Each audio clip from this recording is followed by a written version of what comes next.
Salutare oameni buni și bine v-am găsit la o nouă serie dintr-un nou joculeț.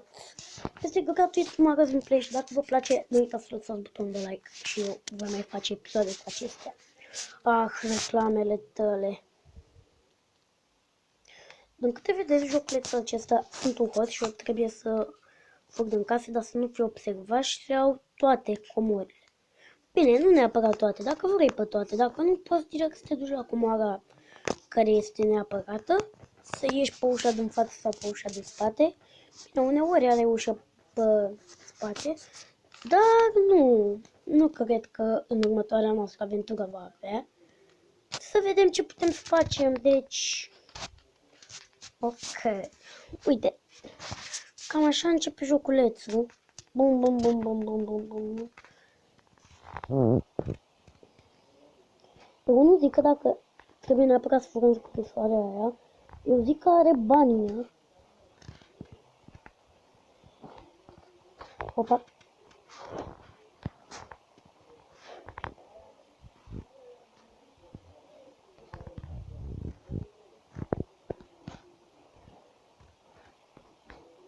Să închidem ușa să nu dăm seama nimeni.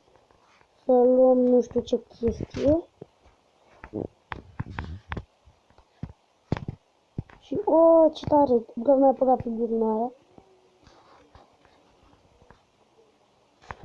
Bagă viteză! A sunat la poliție!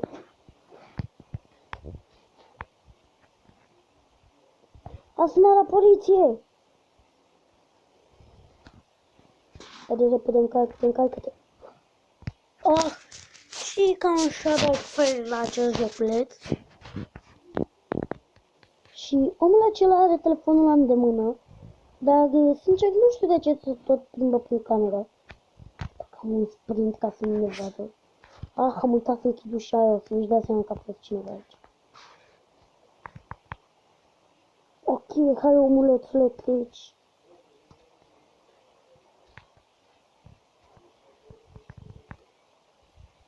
Da, și el practic acum a văzut ușa deschisă.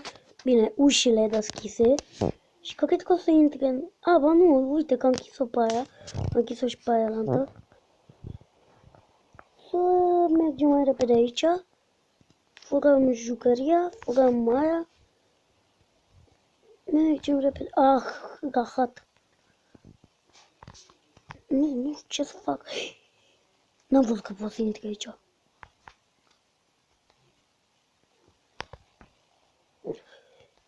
Și până a sunat el la poliție, noi deja am ieșit afară. Nu așa că este destul de incitant. Adică, sigur, este destul de nașpa, pentru că se vede gen așa, dar mie îmi place. Poate la unii nu vă place, puteți să nu-l instalați sau să nu-l jucați. Până la urmă, mi se pare un joc foarte frumos, mă scuzați, sughiți. Și, holy fuck, nu se poate. Care o să mă vadă, o să sună la poliție.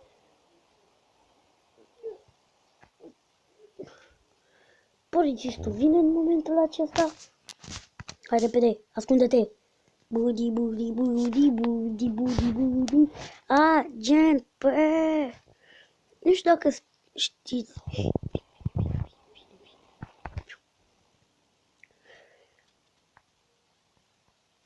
El acum se uită după mine, dar nu o să mă găsească pentru că m-am ascuns în cutie. Wow, da, mă întreb oare de ce au pus oamenii o cutie goală chiar acolo? Asta este o curiozitate pe care eu nu mi-am dat seama de ce oare. Și caietul ăla oare ce are pe el? Cred că are conturi în bancă sau ceva gen. Pentru că altfel n-ar merita să-l cumpăr. Este că ăsta sună la poliție, nu. Și asta mă va vedea normal. Țeapă! Țeapă! Țeapă! Țeapă! Intră repede. Și el acum nu mă mai vede. Dar, frate, n-a văzut că am intrat. Bine, după ce pleacă și ăsta, vreau neapărat să ies din căsuța asta.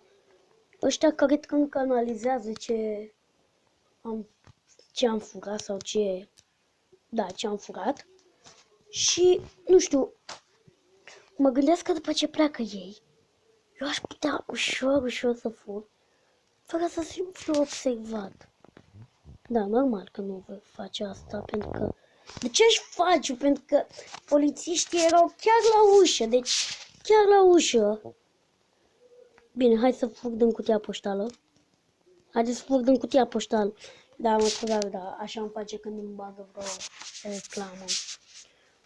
Bine, și joculețul ăsta e destul de frumos, dacă știi poker, ceea ce eu nu știu. Deci nu o să fac niciun episod în acest gaha de joc. Bine, acest joculet este foarte tare și foarte energic. Este foarte mișto. Au venit doi polițiști. Ce vrei, mă? Ce vrei, mă, urât? Băi, ești urât, băi. Ești urât. Unul pleacă, dar vedeți că vine altul. Ești urât, bă, urâtule. Dubi. Nu mă vede nimeni. Haideți să vedem dacă, doar dacă, pot să fac levelul ăsta. Haideți, mă, frate, plecați odată, că stați aici. Dar normal, poliția trebuia să stea mai mult aici și să caute peste tot. Bine, că aș putea să mă ascund în agagaz. Plecă, mă.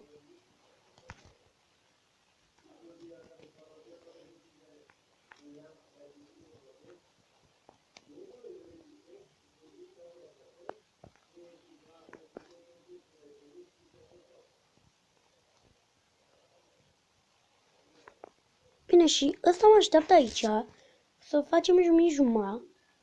Bine, m-au observat ăia de mai multe ori, dar îmi place să-i pentez pe polițiști.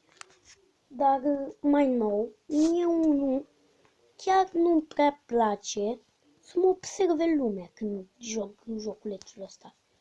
Deci nu-mi place să mă observe lumea. Și nu-mi dau seama, ăla ce are în mâini? Are pistoale? Frate, ai pistoale? Dă-și mie un pistol.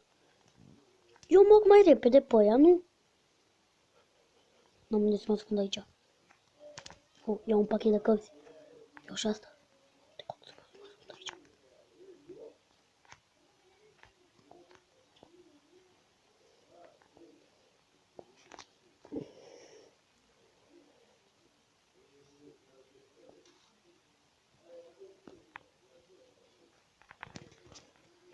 Bine, am făcut cum ar vedeți acolo.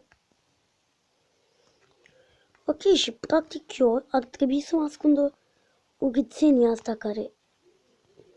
Bine, a văzut că am lăsat ușa deschisă acolo. Și el normal că o să se ducă să o închidă. Ca să-mi facă mie chestia asta mai grea.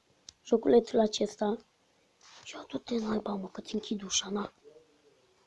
Bine, hai să vedem dacă reușesc.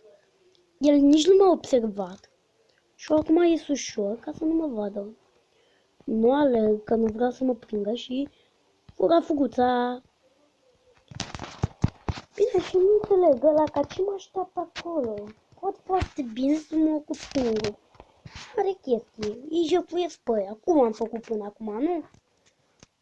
Lăsați în comentarii dacă vă place jocul sau nu. Și dacă vi l-ați instalat sau nu. Și dacă îl aveți deja, îmi spuneți la ce level sunteți sau la ce poveste, că sunt mai multe povești. 1, 2. Normal că... Mamă, nici nu l-am observat pe ăla. Ăla se uită fix la mine. Nu știu ce să fac.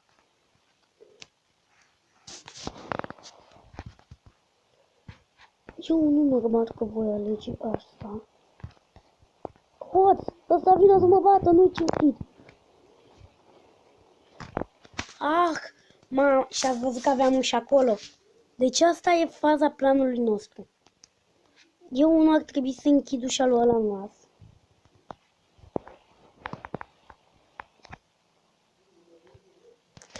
Sau cred că asta a fost.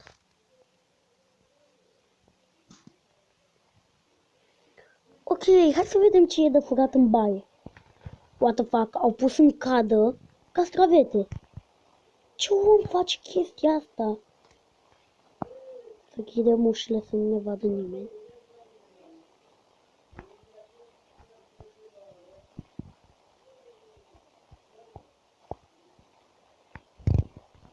Și baba practic vine să ne bată pe noi. Dar baba nu-și dă seama că eu sunt mai rapid ca ea. Dar totuși m-am blocat acolo și practic baba mi-a dat cu făcălețul în cap. Ăla stă cu mamaia sa. Wow. E o veste șocantă. Că un prost stă cu mamaia lui. Am asta a fost cu chestia asta. Dar, nu știu, m-aș gândi să fug repede de la...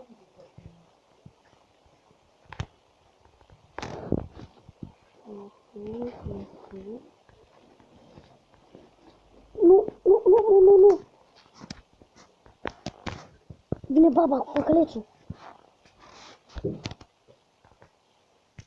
Asta e gen un fel de Hello Neighbor, decât că eu nu trebuie să salvez pe nimeni.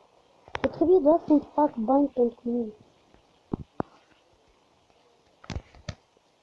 Asta va veni să se uite sau să închidă ușa. Pac!